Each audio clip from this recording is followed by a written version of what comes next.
Aquí estamos.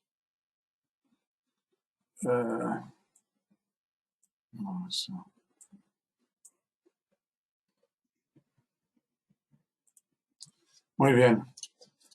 Ok, entonces hemos terminado el capítulo 17 y empezamos el capítulo 18. Buenas noches. Capítulo 18 del segundo libro de Shmuel. Bueno, pues David ha huido y ha llegado hasta un lugar llamado Mahanaim y allí le dan la bienvenida y están dispuestos a ayudarle.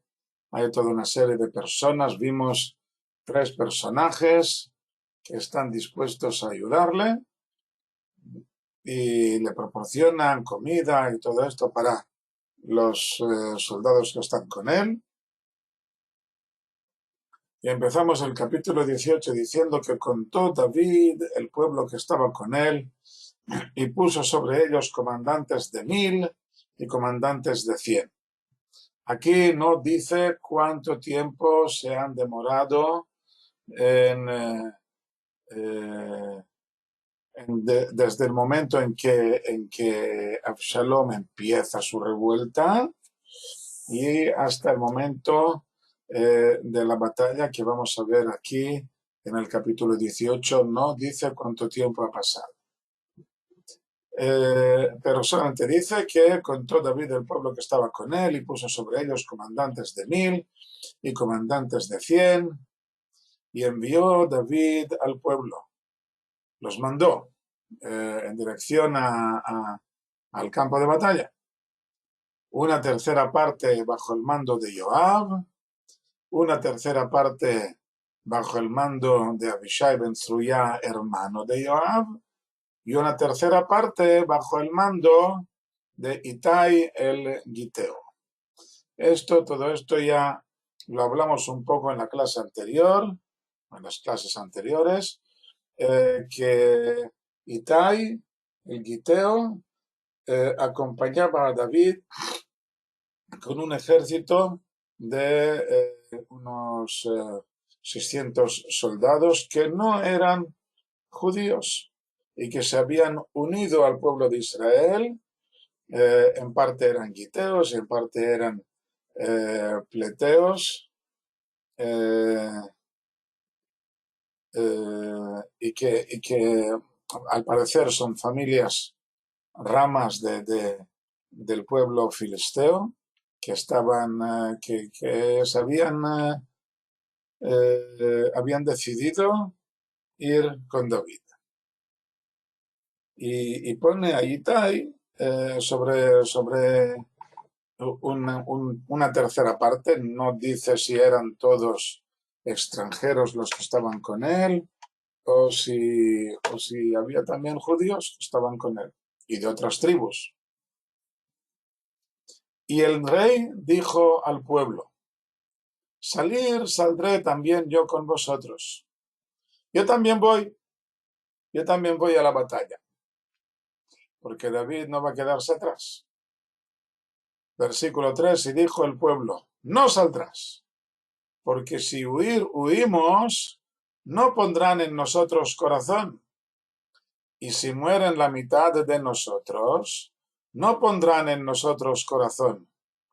Pues ahora, como nosotros, 10.000, y ahora será bueno que seas para nosotros desde la ciudad para ayudar.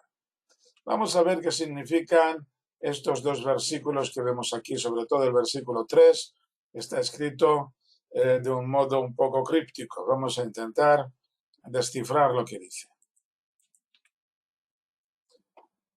La expresión en hebreo poner corazón significa prestar atención y se usa muchísimo en hebreo coloquial y en hebreo clásico y en hebreo de todo tipo. Se usa muchísimo esta expresión, poner corazón. Sim lev.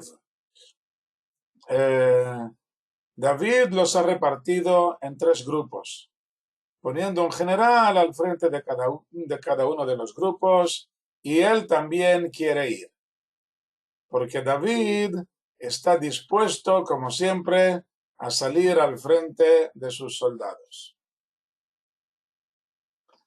Pero los soldados comprenden que el modo más rápido de terminar la contienda es eliminando a David o a Absalom. Por lo tanto, no quieren que el rey salga al campo de batalla. Lo que le dicen, nadie prestará atención si huyen. Shalom, Lupe. Nadie prestará atención si huyen, porque todos irán tras David. Y aunque muera la mitad del ejército, no lo tendrían en cuenta, no prestarán atención, no pondrán corazón, puesto que lo único que les interesa es la muerte de David. Y aunque fueran 10,000 veces más, no les interesaría más que ver a David muerto. Por lo tanto, le dicen a David, no puedes salir, no oyes nada. A ver si la gente me oye, podéis oírme. Tengo el micro abierto. ¿Alguien me oye? Si me oyen, que me lo digan ahora. Sí me oyen. Sí, sí, sí. Ok. Entonces, será solamente el problema de Francesc. El problema de Francesc. Si alguien puede avisarle, Miquel, si puedes avisarle para que solucione el problema. Bueno, nosotros seguimos. Por lo tanto, la mejor solución es que David se quede en la ciudad y desde allí podrá ayudar. En realidad,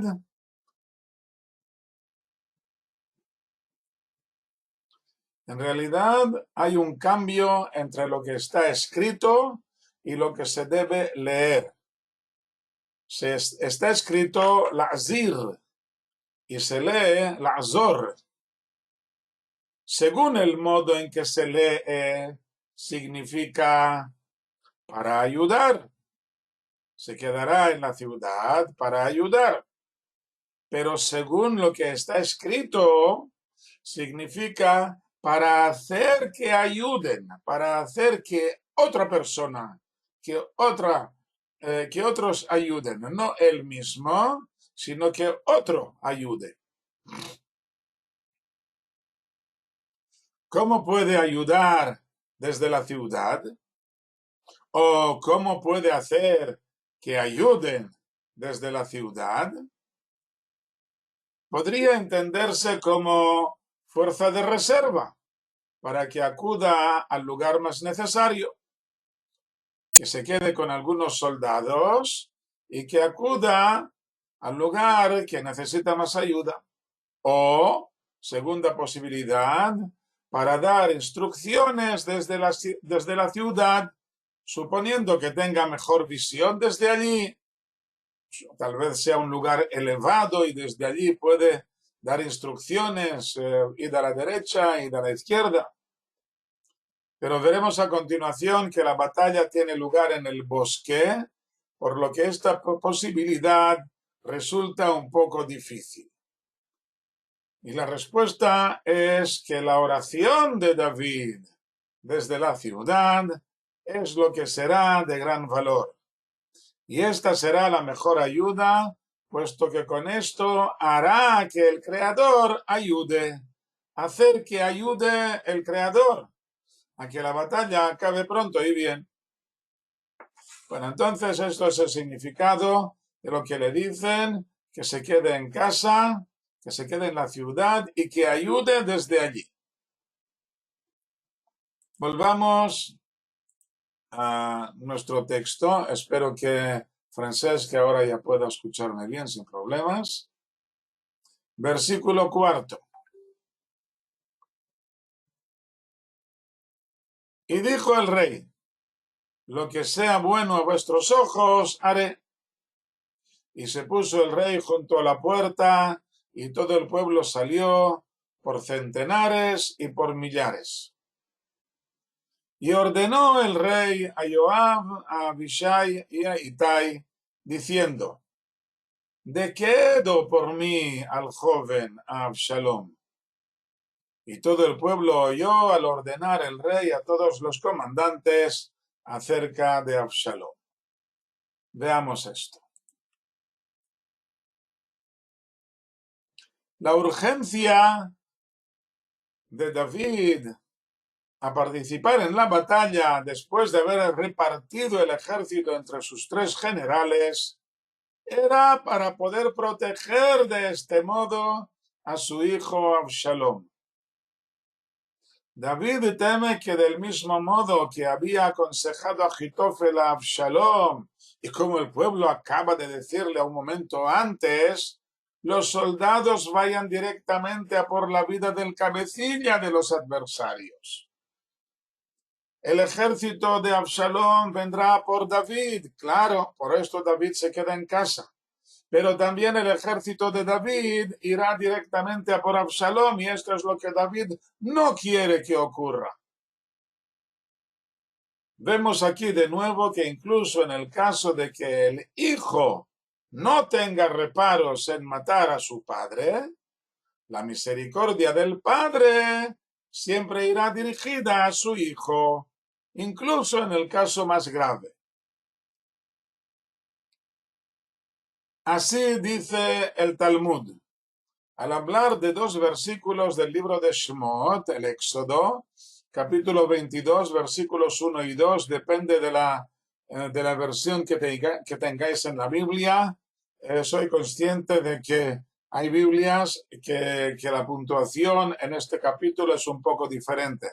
Y entonces seguramente sería el versículo 2 y el versículo 3. Estos versículos hablan de un ladrón que excava de noche un túnel para allanar la casa de otra persona y robarle. Y dicen los versículos así: si en la excavación se encuentra el ladrón y es herido y muere, no tiene sangre. Y si ha salido el sol sobre él, tiene sangre. La Torá dice que si lo matan ipso facto, en el mismo momento del allanamiento, no podrá considerarse un crimen, puesto que el ladrón tiene en cuenta de que el dueño de la casa puede defender su propiedad, incluso en caso de tener que matar al ladrón. El dueño está dispuesto a matar al ladrón para que no le roben, y al ladrón no le importa, y está dispuesto a matar al dueño para poder robarle. Por lo tanto, no tiene sangre. La sangre del ladrón no tiene ningún valor, ni será castigado su derramamiento. El derramamiento de la sangre del ladrón no tiene valor. Oh, por fin, Francesc. Vale, Baruch Hashem. Solo en caso de que haya salido el sol, como dice el segundo versículo. Solo en caso de que esté claro como el sol que el ladrón no tiene intención de matar al dueño de la casa, incluso en caso de oponerse al robo, entonces, en este caso, el ladrón tiene sangre, no podrá matarse al ladrón. Y dice el Talmud que es el caso clásico del padre que quiere robar a su hijo. Está claro que el padre solo quiere el dinero y que no tiene ninguna intención de matar a su hijo. Y por lo tanto, no puede matarse a este ladrón, porque el padre siempre tendrá misericordia de su hijo, pero no al revés. Al revés puede darse el caso, no siempre, por supuesto, pero puede darse el caso de que el hijo no tenga reparos en matar a su padre. Por lo tanto, vemos aquí que David antepone la misericordia a su hijo, incluso por delante de la seguridad y la vida de sus propios siervos, y quiere evitar a toda costa que le maten. ¿De qué do por mí al joven? con calma, de quedo, con calma, id con cuidado con él. Es comprensible, ya que cada uno debe pensar en primer lugar en su círculo más lejano, más cercano, su familia, antes de pensar en el círculo más lejano, la sociedad. Siempre hay casos excepcionales, como por ejemplo en la guerra, en que el soldado no debe pensar en que su mujer puede quedar viuda y que sus hijos quedarán huérfanos, sino que debe borrar el recuerdo de su familia de su mente para dedicar toda su energía a ganar la batalla, aunque muera en el intento. Porque si él huye de la batalla, los demás también huirán y entonces toda su familia también morirá. Y no quedarán viudos, quedarán muertos.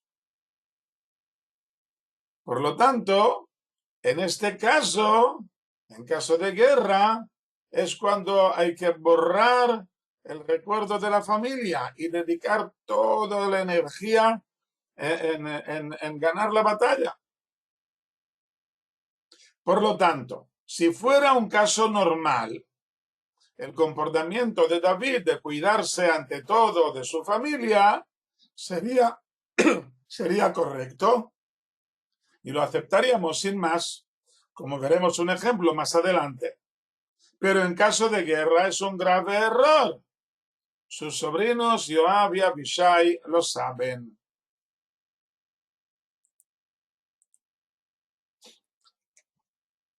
Versículo 6. Y salió el pueblo al campo, al encuentro de Israel, y se entabló la batalla en el bosque de Efraín. Vamos a ver esto del bosque de Efraín. ¿Cómo es posible? Vimos que tanto David como el ejército de Absalom habían atravesado el río Jordán hacia su orilla oriental, pero la tribu de Efraín estaba en el lado occidental del Jordán. Los comentaristas para explicarlo se apoyan en una de las 10 regulaciones sociales que instituyó Yehoshua cuando conquistaron el país. La regulación dice que puedan apacentar el ganado menor en los bosques, lejos de las zonas pobladas, para evitar que el ganado destruya los cultivos. El permiso rige incluso en caso de que el bosque esté en una zona que pertenece a otra tribu. Al parecer, este bosque en el Gilad recibía la visita de los ganados de la tribu de Efraín. Al parecer, aunque estuviera lejos.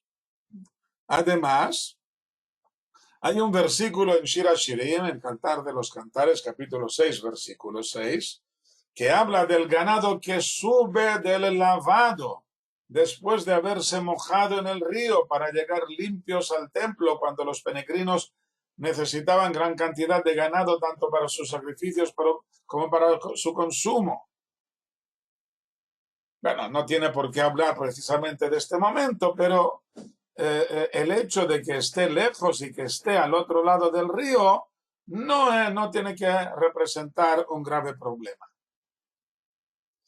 A mí me cuesta un poco aceptar esta explicación, no solo por el hecho de que el bosque esté relativamente lejos de la tribu de Efraín, que tendrían que cruzar el Jordán para apacentar allí su ganado, sino también porque en la zona de Efraín había mucha zona boscosa, como ya vimos en el libro de Joshua, en que se quejaron de que no les quedaba lugar donde asentarse, y Joshua les propuso que talaran los árboles del bosque para poder construir sus casas.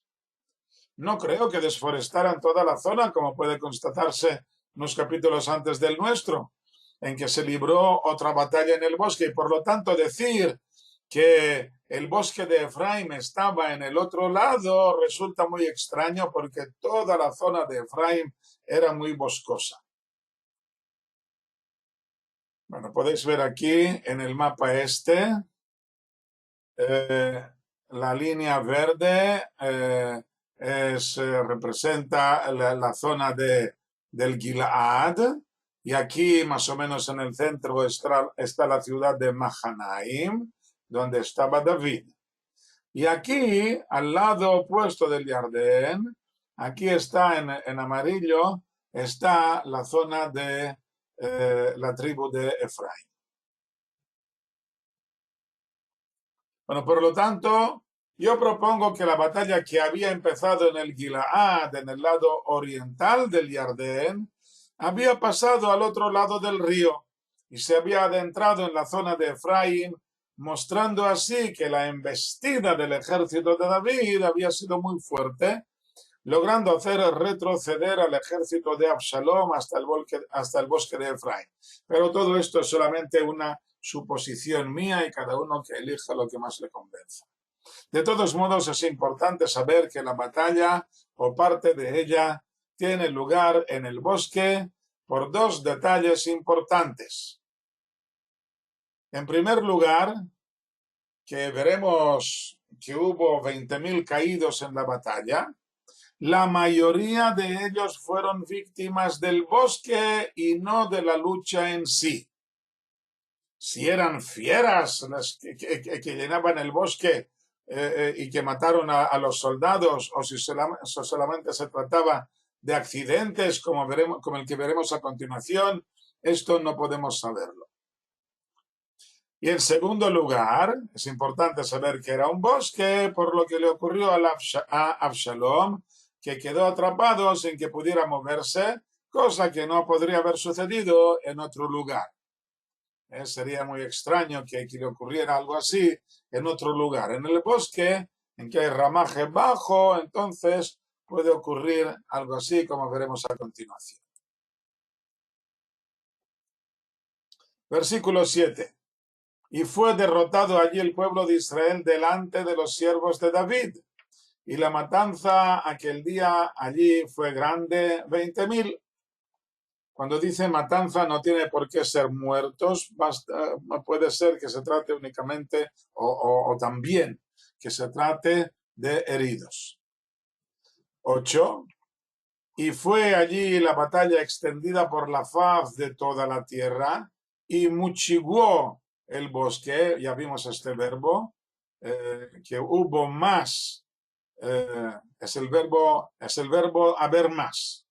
Muchiguó el bosque a comer en el pueblo más de lo que comió la espada aquel día.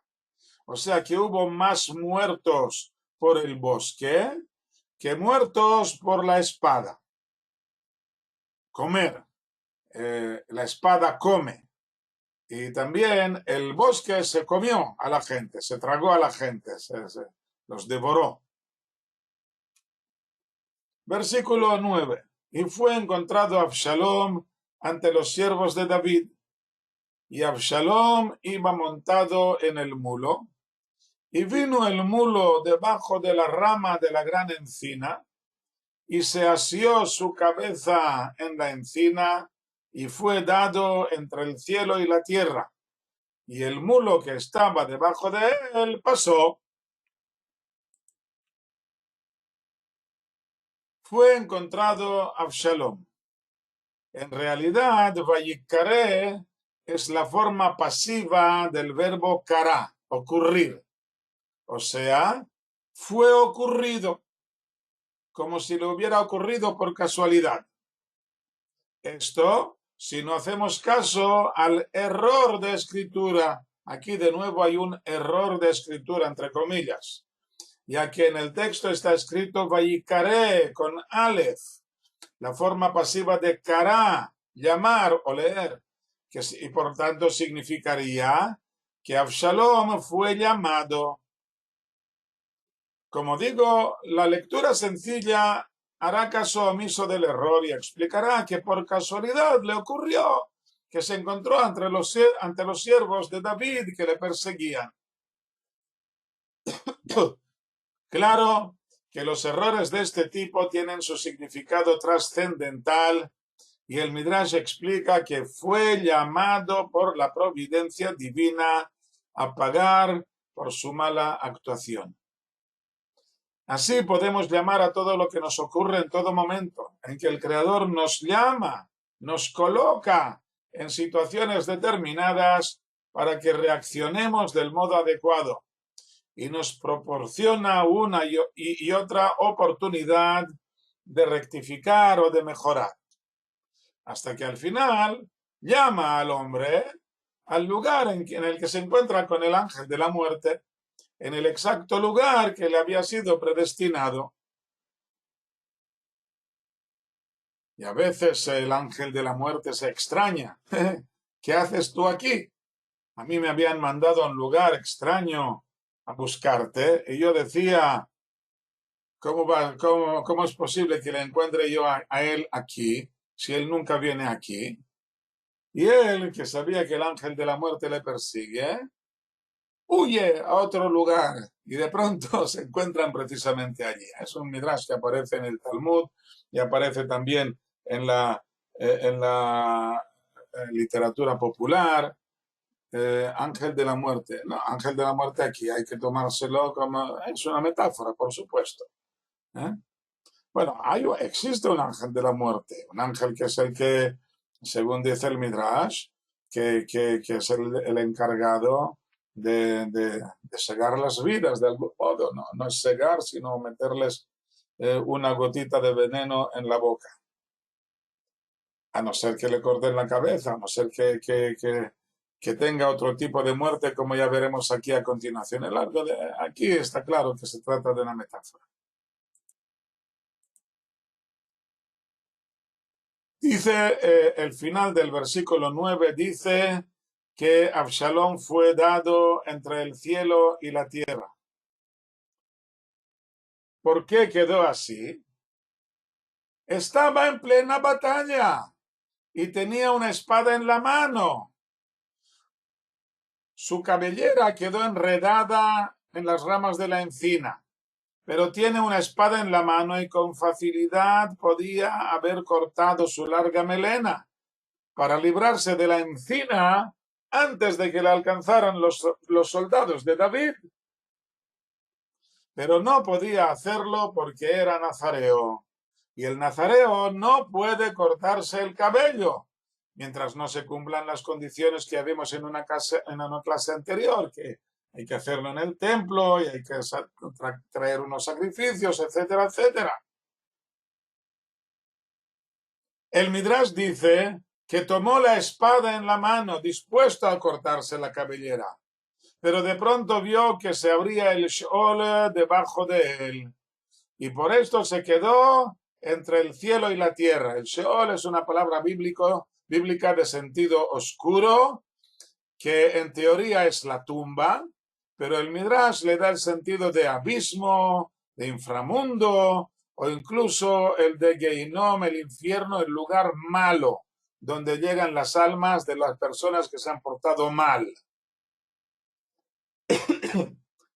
Y por lo tanto, Absalom no quiere cortarse la cabellera, porque es un mandamiento divino que tal vez pueda salvarle de algo peor, de caer al Geinom. Y por lo tanto, se queda colgado entre cielo y tierra. Y esto parece una definición del propio Absalom. Era una persona que estaba continuamente entre el cielo y la tierra. Actuaba con la falsa seguridad de hacer lo correcto, o con la errónea seguridad de hacer lo correcto. Pensaba que está permitido usar cualquier camino para llegar a lo que él consideraba una buena meta. Era sincero en su comportamiento, creía hacer lo correcto políticamente, sin pararse a considerar si la meta era la correcta desde el punto de vista ético y moral. Absalom había hecho una clara separación entre sus deberes religiosos y su comportamiento social o político. Cumplía a rajatabla los deberes religiosos, sin entender que también la vida social es parte de nuestro deber para con el Creador. Al examinar su personalidad, podemos reconocer destellos de ella en muchas personas a nuestro alrededor y tal vez incluso en nosotros mismos.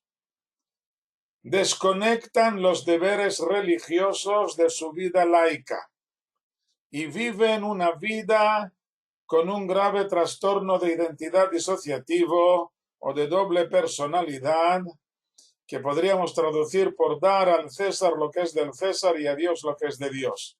Es un error muy grave intentar separar el alma del cuerpo. Esta es la teoría del cristianismo diagonalmente opuesta a la del judaísmo. Mientras seamos conscientes de la lucha interior entre el bien y el mal, seguiremos siendo personas normales. Si tú eres consciente de que aquí hay una lucha entre el bien y el mal, bueno, está bien, a veces gana uno, a veces gana el otro, esto no te convierte en loco. Lo que no es normal es romper entre estas dos partes, la tierra por una parte y el cielo por la otra. Y así se quedó Absalom atrapado entre el cielo y la tierra. Sí, ya ves, Lupe, que quiere cumplir con los mandamientos de no cortarse el pelo, pero la honra a los padres. Ya, muy bien. Tienes razón. Pues ya vemos que a veces, bueno, también en el comportamiento social de la gente, que está prohibido engañar, que está prohibido mentir, que está prohibido difamar, que está prohibido insultar. Hay mucha gente que se lo toma a la ligera o que no se lo toma en absoluto. O sea, que no le hace ningún caso a todas estas prohibiciones, a pesar de que ellas también están escritas en la Torá. Exactamente, esto es una enfermedad muy grave que se llama en castellano trastorno de identidad disociativo. O trastorno disociativo de identidad, es lo mismo. Muy bien, volvemos a lo nuestro. Versículo 10. Y vio un hombre y avisó a Joab y dijo: He aquí, he visto a Absalom colgado de la encina. Y dijo Joab al hombre que le avisó: He aquí, ¿tú lo viste? ¿Por qué no lo hiriste allí a tierra? Y yo te daría 10 de plata y un cinturón. Y dijo el hombre a Joab: Si yo pesara sobre mi mano 1000 de plata, y no extendería la mano contra el hijo del rey, porque ante nuestros oídos ordenó el rey a ti, a Abishai y a Itai, diciendo: Guardad quién contra el joven, contra Absalom. O yo hubiera hecho de mi vida mentira, y todo asunto no hay oculto al rey, y tú te plantarías enfrente.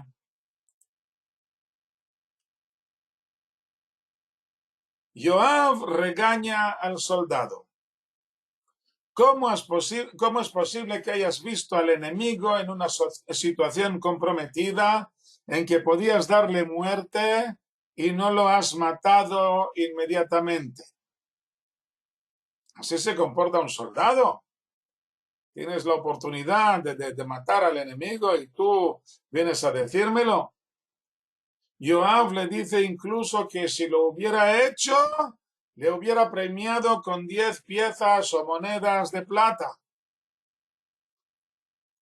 Y el soldado le responde que esto va en contra de la orden explícita de David a sus generales, que les dijo que fueran con mucho cuidado a no hacerle ningún daño.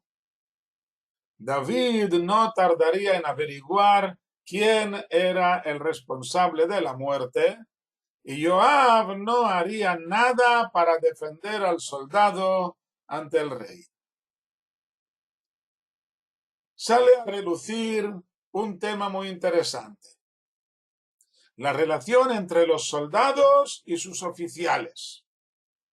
¿Hasta qué punto respaldará el oficial al soldado cuando éste hace algo fuera del consenso? Este tema sigue siendo muy candente hoy en día cuando se da gran libertad de movimiento y de improvisación a los subordinados, sobre todo en el ejército de Israel, confiando en su buen juicio. Y se espera que del mismo modo los soldados reciban el respaldo de sus oficiales en caso de complicarse el asunto. Yo tenía buena intención cuando hice esto, y tú, señor oficial, me das permiso en general, y luego resulta que el asunto se embrolló, y ahora tú me dejas ahí plantado. ¿Hasta qué punto se habrá salido del consenso para no recibir el apoyo de sus superiores? Está claro que si es algo pequeño, algo que le ha salido bien, ha salido del consenso, pero le ha salido bien, entonces el oficial le alabará, como es el caso de un soldado vecino mío que era chofer de un tanque, y normalmente los choferes, no normalmente, siempre los choferes mueven el tanque exactamente en la dirección y únicamente en la dirección que el jefe del tanque le ordena. Está el capitán o quien sea en el tanque y él es el que dice a la derecha, a la izquierda, ahora te paras, ahora te mueves. Y el chofer no puede hacer absolutamente nada sin la orden del jefe. Pero este vecino mío vio que les estaban apuntando y él, sin recibir la orden, se movió y de este modo salvó la vida de 5 personas. Por supuesto que en un caso así, el oficial le respaldará y le dirá que bravo, que muy bien, etcétera, etcétera. Pero cuando haces algo, si has visto que te están apuntando y eres tú el que dispara primero, y matas al enemigo y luego resulta que no es un enemigo, sino que eran unos niños que estaban jugando y que tú desde lejos no los habías visto bien y resulta que te has complicado ahora. ¿Hasta qué punto el salirse del consenso y haber disparado sin haber recibido la orden va a recibir ahora el apoyo de sus superiores? Esto es un asunto, como ya digo, muy peliagudo, muy importante. Por las palabras de Joab y la respuesta del soldado, nos da la impresión de que normalmente sí que se daría el respaldo al soldado. Y solo en esta ocasión, dice el soldado, está seguro de que no lo recibirá.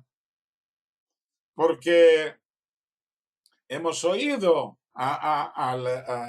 he oído al rey David dando órdenes explícitas y yo no puedo obrar en contra de las órdenes explícitas del rey. Según podemos ver a continuación, el soldado tenía razón en cuanto a la reacción del rey, pero no tenía en cuenta, por lo visto, la respuesta de Joab ante la reacción del rey. Todo esto lo veremos en el capítulo siguiente. Una vez más, Joab se plantará en una confrontación directa contra el rey.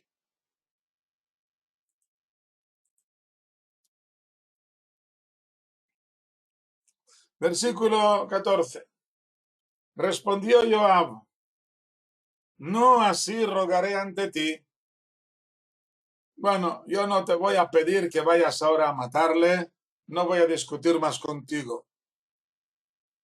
Y tomó 3 varas en su mano y las clavó en el corazón de Absalom,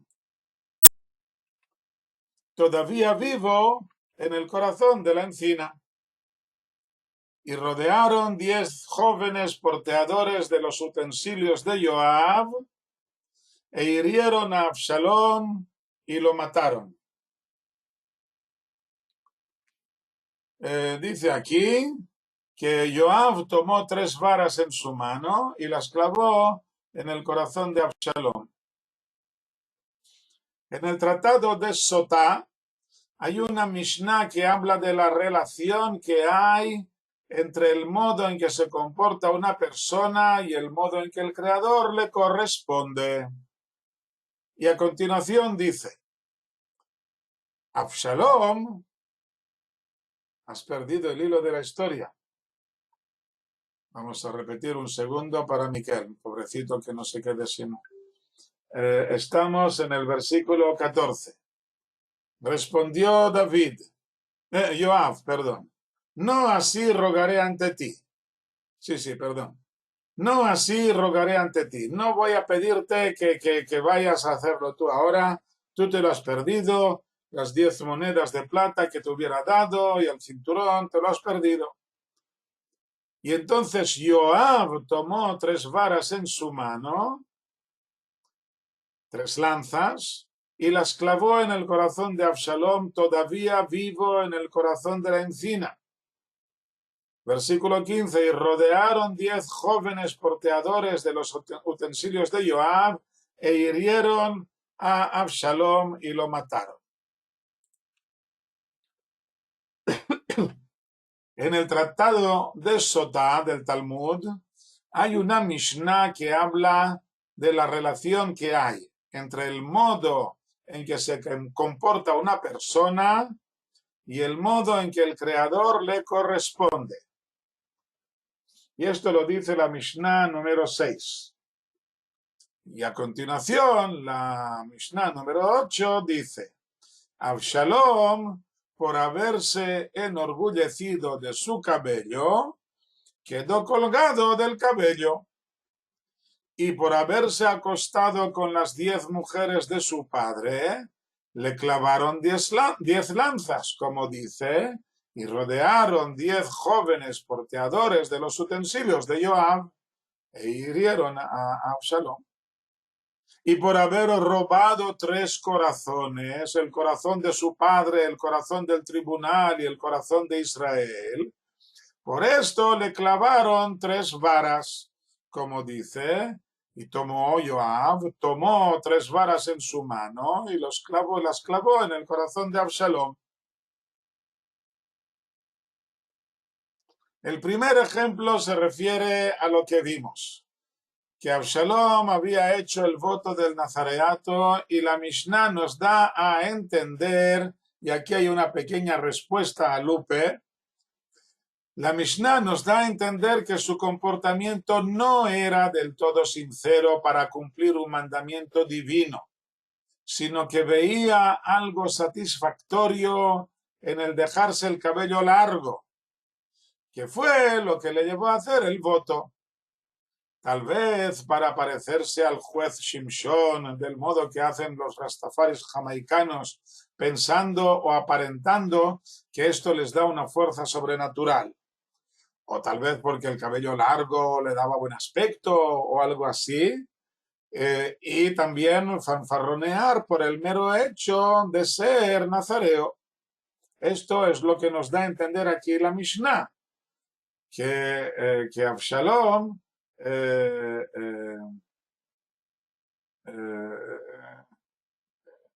como dice, se enorgullecía por su cabello, pero no en el sentido correcto del cumplir con un mandamiento divino.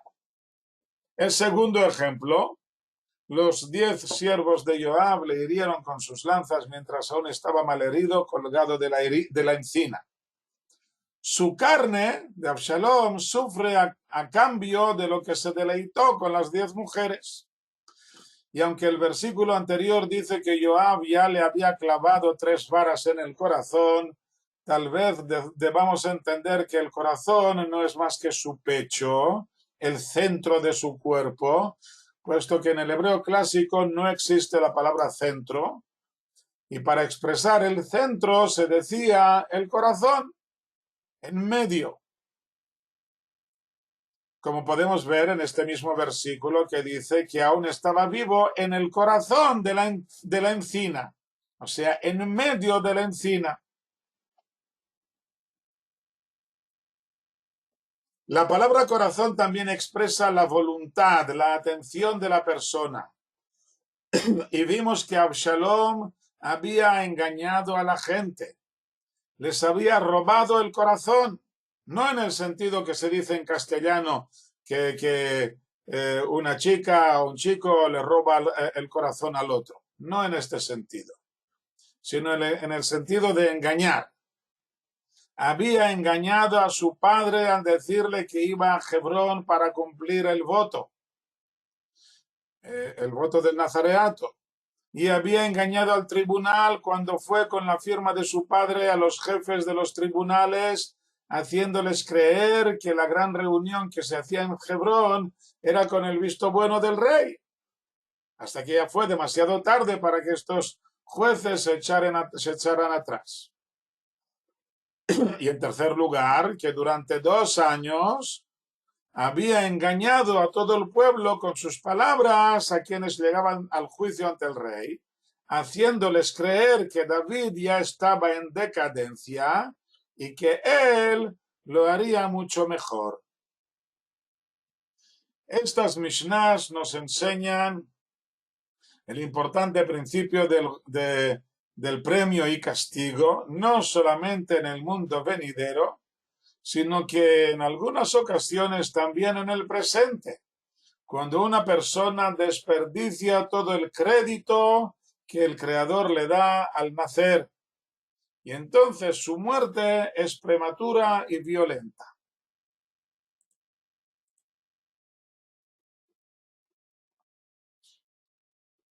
Versículo 16. Y tocó Joab el shofar y el pueblo regresó de perseguir tras Israel porque ahorró Joab al pueblo, ahorró las vidas del pueblo. Y tomaron a Absalom y lo echaron en el bosque en la gran fosa y levantaron sobre él un montón de piedras muy grande. Y todo Israel huyó, o sea, los partidarios de Absalom huyeron, cada uno a sus tiendas. Y Absalom había tomado y erigido para sí en su vida el monumento que está en el Valle del Rey, pues dijo, no tengo hijo para recordar mi nombre. Y llamó el monumento por su nombre, y lo llamó Yad Absalom hasta este día. El Midrash se extraña por lo que dice el versículo, no tengo hijo para recordar mi nombre, puesto que habíamos visto anteriormente en el capítulo 14 que le nacieron a Absalom 3 hijos y una hija, que se llamaba Tamar, como su hermana. Trae 2 opiniones para contestar a esta pregunta. ¿Cómo es posible que diga aquí que no tiene hijo si hemos visto que tenía 3 hijos? La primera respuesta dice que ninguno de los hijos será bueno para reinar tras él, para recordar mi nombre. Yo voy a ser el heredero de la corona porque el primogénito murió y el que le iba detrás también se murió. Y ahora quedo yo. Y entonces yo voy a ser el que reine y no va a quedar nadie después de mí para recordar mi nombre, para que reine después de mí. Por lo tanto, se erigió este monumento.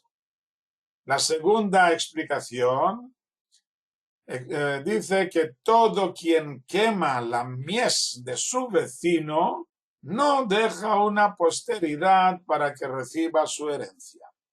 Nosotros vimos también en el capítulo 14 que Absalom llamó a Joab para que viniera a hablar con él y Joab no quería ir.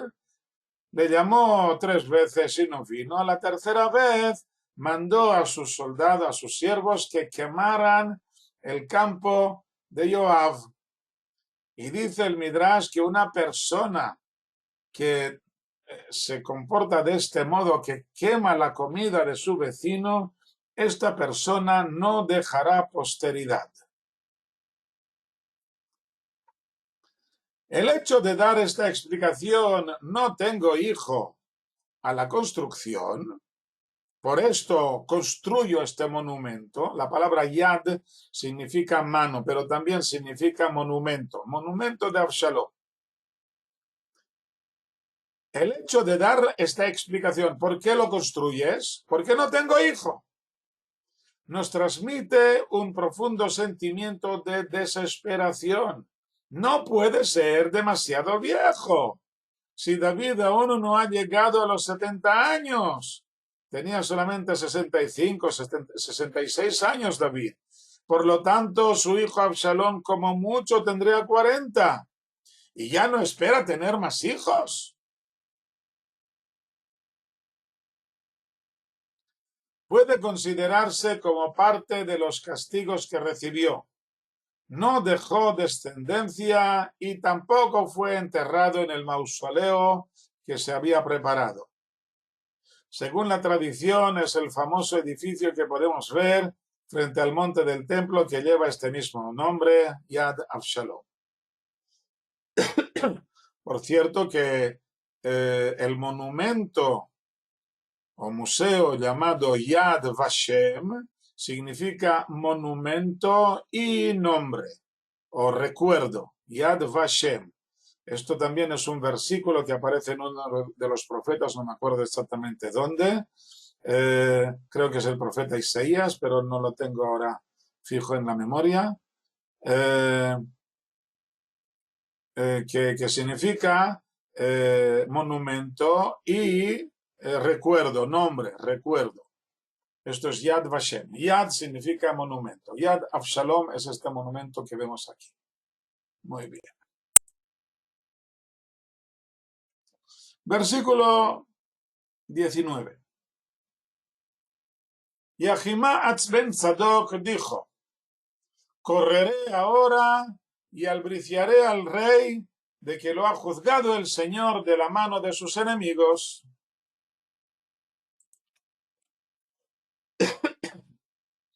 Albriciar significa ser el primero en dar una noticia, normalmente cuando era buena, y le daban un premio por dar una buena noticia.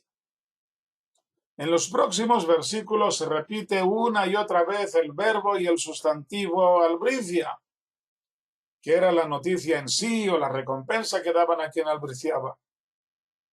Y con esto queda claro que quieren llamarnos la atención sobre el significado de esta buena noticia. Ahimaatz quiere dar la buena noticia a David. Ahimaatz es el hijo de Tzadok, es uno de los dos jóvenes que corrieron para avisar a David que huyera rápidamente, que atravesara el Jordán, y ya se han quedado con el ejército de David. Ahimaatz quiere dar ahora la buena noticia a David, está en el campo de batalla, y Joab le responde que no puede ir, porque ha muerto el hijo del rey. Ahimaatz no lo entiende y se empeña en ir a dar lo que él considera una buena noticia. David dice a continuación en el versículo 27 que este Ahimaatz es un buen hombre y por buena albricia viene. Porque está claro que el Creador envía a buenas personas para las cosas positivas y a las malas para todo lo negativo. Es un axioma muy conocido. En realidad esto implica que quien da una mala noticia es una mala persona. Claro que podemos alterarlo cuando vamos contra la corriente y sin ser conscientes de lo que hacemos. Puede ser una persona buena que se esfuerza en dar una mala noticia sin darse cuenta de que esto no es lo correcto. Por esto, vamos siempre con mucho cuidado a no dar malas noticias, usando toda una serie de trucos para evitarlo incluso cuando es necesario, dejando que el otro lo adivine por sí mismo. Esto ya lo vimos en una ocasión anterior. A veces callamos en un silencio muy significativo, bajando los ojos, al hablar de una persona que estaba muy enferma, para que el otro comprenda que ya no está entre los vivos. Ahimaatz no lo entiende. La muerte de Absalom, el enemigo de David, es una noticia muy buena. Así lo entienda también el Cushita, como veremos a continuación y al final del capítulo. Y en el capítulo siguiente veremos la gran crisis en que deriva la interpretación de la muerte de Absalom, el enemigo de David, en la boca del mismo David.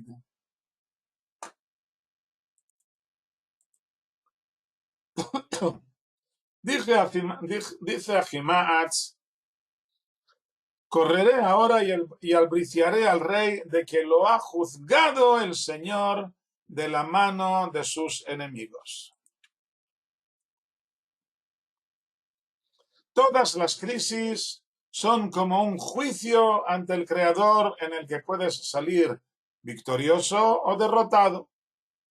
Crisis es una palabra en griego que significa ruptura con lo que había hasta este momento. Una ruptura de la rutina que nos adormece y aletarga. Necesitamos salir de este estado tan peligroso de la rutina. Y si lo hacemos por iniciativa propia, resultará mucho más fácil. Pero a veces no sabemos despertar por nosotros solos. Y no hay intervención divina, porque la naturaleza fue creada para que rigiera en el mundo, mientras no haya un motivo grave para alterarla. A no ser que llegue el momento de un juicio grande o pequeño. Al recibir una acusación, una queja o una simple referencia a una conducta que podría mejorarse, alguien dice en voz alta que lo que has hecho no está bien o no está del todo bien. Esto es la crisis. Esto es un juicio que parece llevarse a cabo ante un humano, pero sabemos que en realidad es el juez supremo el que nos juzga. Y en este momento nosotros podemos esforzarnos para salir victoriosos o dejarnos arrastrar por la rutina o por el desespero y quedar derrotados. Ahimaaz quiere anunciar al rey que se ha acabado la crisis, que ha salido victorioso de su juicio, que el Creador le ha salvado de la mano de su enemigo.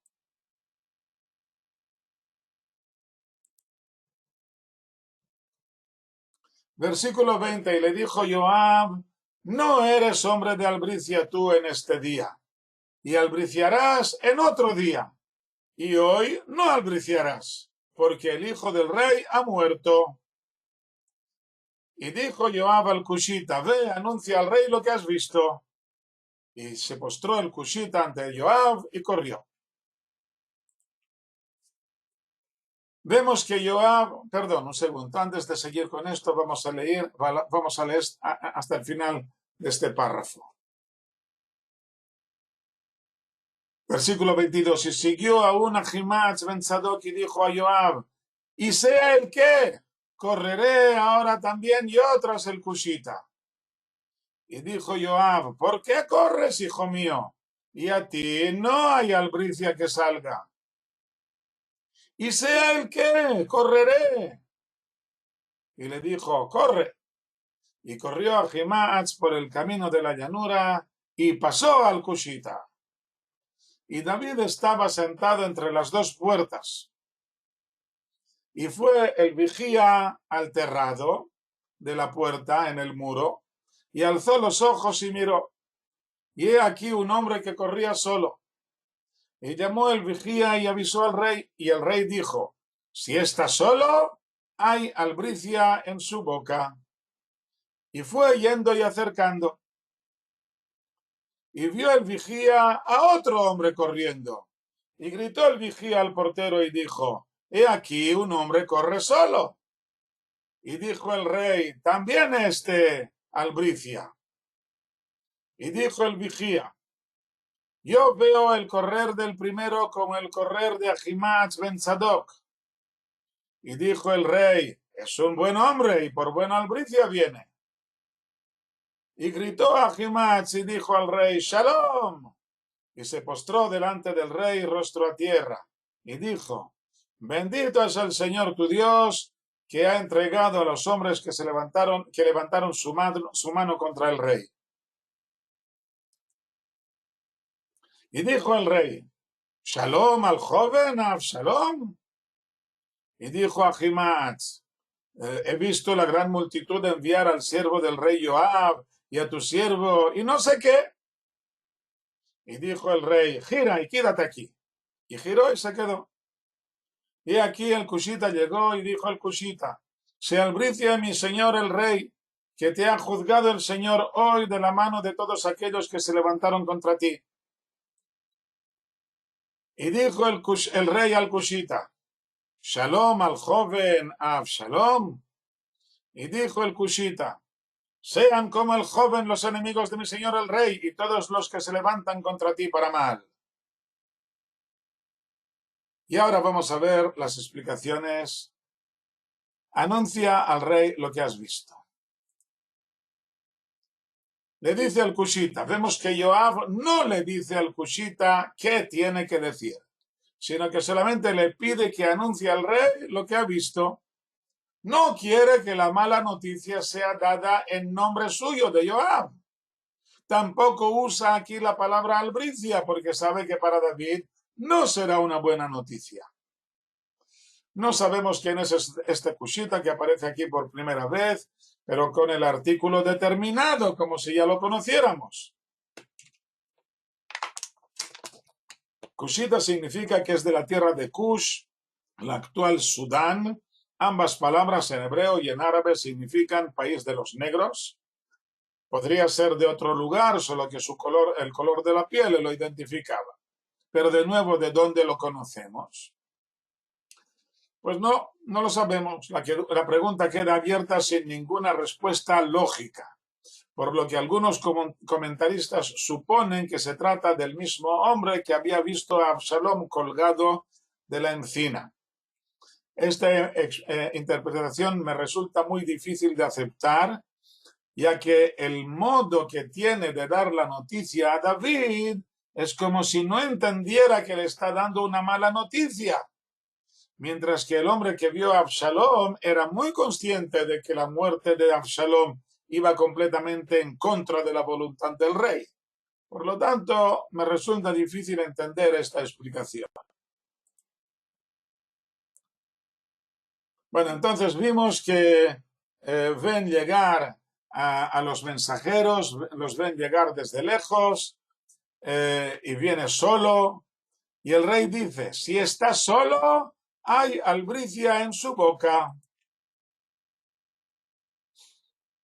Si está solo, significa que nos trae buenas noticias, porque si fueran malas noticias, si se tratara de una derrota, vendrían muchos soldados corriendo, huyendo del enemigo.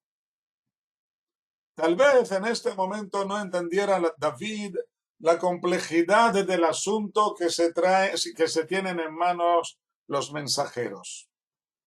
¿Qué es una buena noticia para David? Seguramente que le digan que han ganado la batalla, pero sin dañar a Absalom.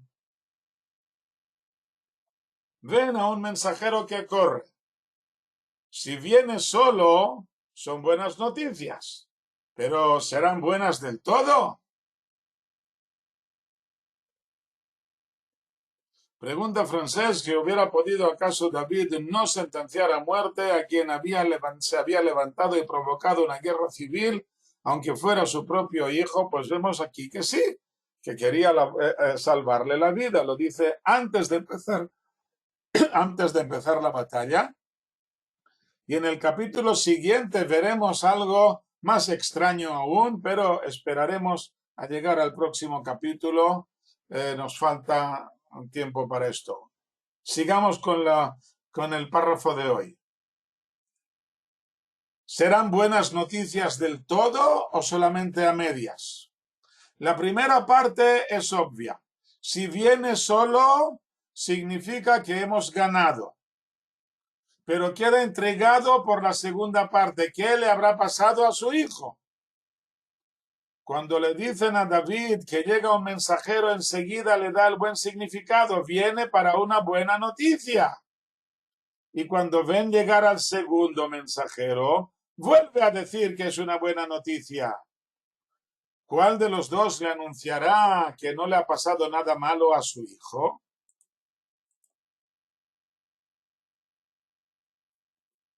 Llegamos al versículo 29. En el versículo 28, Ahimaaz le dice, Shalom, bendito sea el Señor tu Dios que ha entregado a los hombres que levantaron su mano contra mi señor el rey. Hemos ganado. Ok. Y entonces el rey espera, hay aquí punto y aparte. ¿Qué pasa con mi hijo? No le contestan, no se lo dicen por iniciativa propia. Ahimaaz no se lo dice por iniciativa propia. Y el rey le dice, Shalom al joven Absalom, ¿está todo bien con él? Y dijo Ahimaaz, he visto a la gran multitud enviar al siervo del rey Joab y a tu siervo y no sé qué.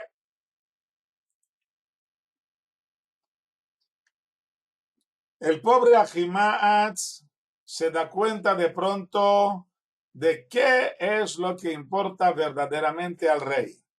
Shalom al joven Absalom, y no sabe qué responder, porque él sabe que Absalom ha muerto, puesto que ha salido después del Cushita, que sabrá dar la noticia a David. Pero ahora Ahimaaz ya no se atreve a decirlo. ¿Y qué es lo que dice? He visto la gran multitud enviar al siervo del rey Joab y a tu siervo.